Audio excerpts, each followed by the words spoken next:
আসসালামু আলাইকুম। আশা করি সবাই ভালো আছেন। আলহামদুলিল্লাহ আমিও ভালো আছি। তো আজকে মূলত আমরা আসছিলাম কুয়ালালামপুর শহর থেকে প্রায় ১৩০ কিলোমিটার দূরে। তো একটা রাজ্যে আসছিলাম ঘোরাফেরার জন্য। তো সেখান থেকে বাসার দিকে রওনা দিচ্ছি।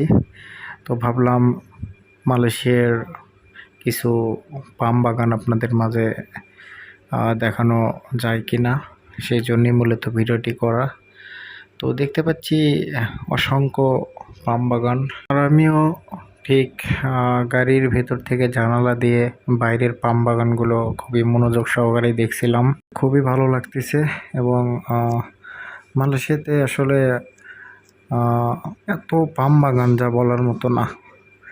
একরের পর একর জমি জায়গা শুধু পাম বাগান। আপনারা ভিডিওতে দেখতেই পাচ্ছেন কত বড় বড় পাম বাগান। খুবই চমৎকার লাগছে। তবে পাম বাগানের ঠিক মাঝ দিয়েই যেন ছুটে চলেছে অসংখ্য স্পিডের হাইওয়ে রাস্তা। আর আমাদের গাড়িটাও খুবই দ্রুত চলছে। খুবই ভালো লাগতেছে।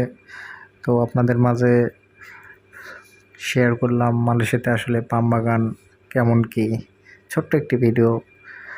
গাড়িতেই বসেছিলাম, ভাবলাম একটা ভিডিও আপনাদেরকে উপহার দেই, সেই জন্য মূলত ভিডিওটি করা। তবে কুয়ালালামপুর বা শহরের বাইরে বেরোলে আসলে বোঝা যায় যে মালয়েশিয়াতে আসলে কত ফাঁকা জায়গা পড়ে আছে।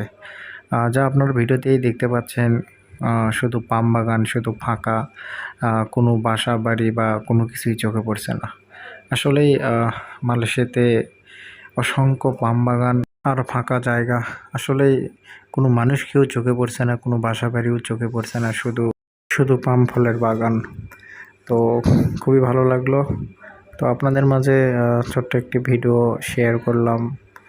আর ভিডিও ভালো লাগলে অবশ্যই শেয়ার করে দেবেন। আর ভালো থাকবেন সবাই। চেষ্টা করব আবার নতুন কোনো ভিডিও দেওয়ার জন্য। সবাই ভালো থাকবেন। আসসালামু আলাইকুম।